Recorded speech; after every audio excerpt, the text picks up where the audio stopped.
to Story Time with me, Liz. As always, it's lovely to have you with me today, wherever you are in the big wide world. I hope you are feeling good. And yes, thank you, I'm feeling good too. Today we're going to be reading a story by an author who we've read lots of before already. She's written, I'm going to give you a little bit of a clue now, she's written The Gruffalo and Cave Baby and Tyrannosaurus Drip and Stickman. Who can it be? Yes, you're absolutely right. Well done. It's Julia Donaldson, and today we're going to be reading this book. And we can see the title here, and we can read it together. It's The Smartest Giant in Town. Now we're going to look at this word here. It's the word giant, and I wonder if you know what that word means. Can you tell me? Yes, I knew you'd know. You're absolutely right. Giant means really big, really tall. And as you can see on the front cover, we've got some of the animals in the village and the buildings and the giraffe. It's got a very long neck. And you can see how small they are against the giant's big shoes, and his long, tall legs. In fact, we can't see the rest of the giant. We can't see his body, we can't see his arms and his hands, we can't see his head because he is so tall. He's a giant. So let's find out what happens in The Smartest Giant in Town. Why has he been given that title? Oh, look, there he is. George was a giant, the scruffiest giant in town. Ooh. He always wore the same pair of old brown sandals and the same old patched-up gown. "I wish I wasn't the scruffiest giant in town," he said sadly. But one day, George noticed a new shop. It was full of smart clothes, so he bought a smart shirt, a smart pair of trousers, a smart belt, a smart stripy tie, some smart socks with diamonds up the sides, and a pair of smart shiny shoes. "Now I'm the smartest giant in town," he said proudly. George left his old clothes behind in the shop. He was about to go home when he heard a sound. On the pavement stood a giraffe, who was sniffing sadly. "What's the matter?" asked George. "Oh, it's my neck," said the giraffe. "It's so very long and so very cold. I wish I had a long warm scarf." "Oh, cheer up," said George, and he took off his stripy tie. "It didn't match my socks anyway," he said, as he wound it round and round the giraffe's neck. It made a wonderful scarf. "Thank you," said the giraffe. "Oh, yes, it does. It makes a wonderful scarf." As George strode towards home, he sang to himself, "My tie is a scarf for a cold giraffe, but look me up and down, I'm the smartest giant in town." George came to a river. On a boat stood a goat. He was bleating loudly. "Meow." "What's the matter?" asked George. "It's my sail," said the goat. "It blew away in a storm. I wish I had a strong new sail for my boat." "Cheer up," said George, and he took off his new white shirt. "It kept coming untucked anyway," he said, as he tied it to the mast of the goat's boat. It made a magnificent sail. "Oh, thank you," said the goat.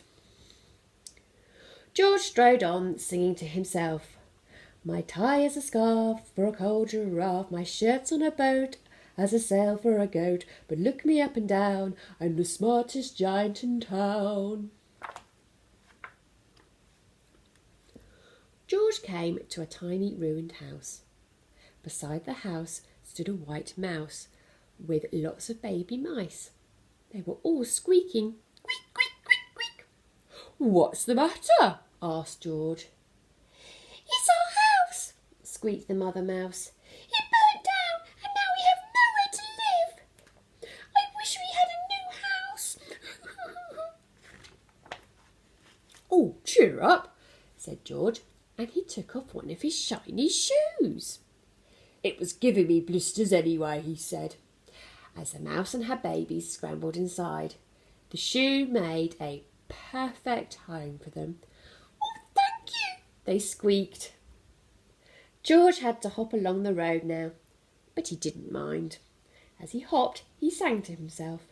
"My tie's a scarf for a cold giraffe, my shirt's on a boat as a sail for a goat, my shoe is a house for a little white mouse, but look me up and down, I'm the smartest giant in town." George came to a campsite. Beside a tent stood a fox who was crying. "What's the matter?" asked George. "Oh, well, you see, it's my sleeping bag," said the fox. "I dropped it in a puddle. I wish I had a warm, dry sleeping bag."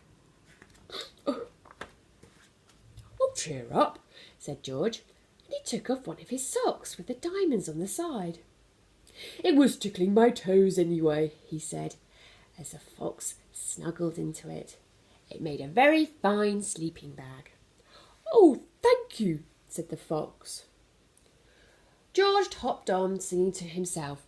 "My tie is a scarf for a cold giraffe, my shirt's on a boat as a sail for a goat, my shoe is a house for a little white mouse, one of my socks is a bed for a fox, but look me up and down, I'm the smartest giant in town." George came to a big squelchy bog. Beside the bog stood a dog who was howling. "Oh! Oh!" "What's the matter?" asked George. "It's this bog," said the dog.